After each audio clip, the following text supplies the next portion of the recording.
morning. Ikutan po natin tong itik natin.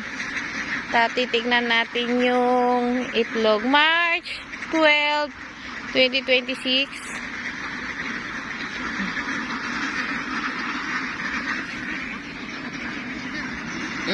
May isa.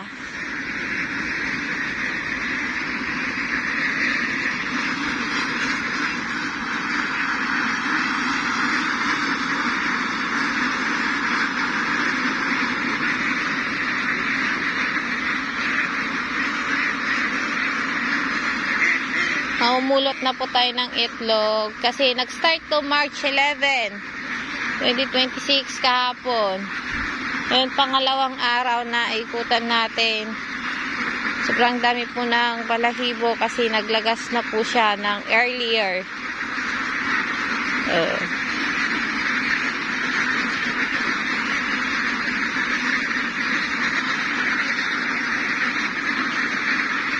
Ang dami, lumilipat.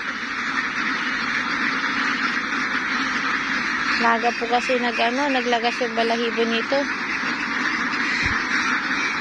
Matibay po ito sa sa itlogan. Kaso nga lang, may mga tumatawag sa akin, medyo mababa sa presyo na gusto ko. Kaya hindi ako maka-go na ibigay dahil malaki po yung naging expenses namin dito.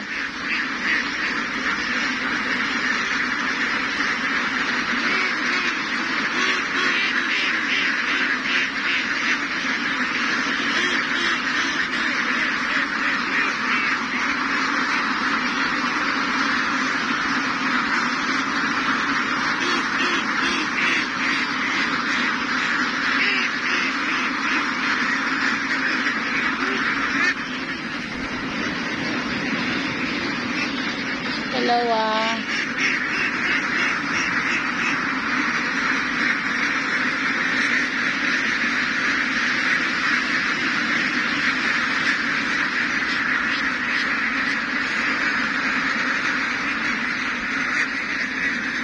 Tatlo. May tatlo po tayong pulot.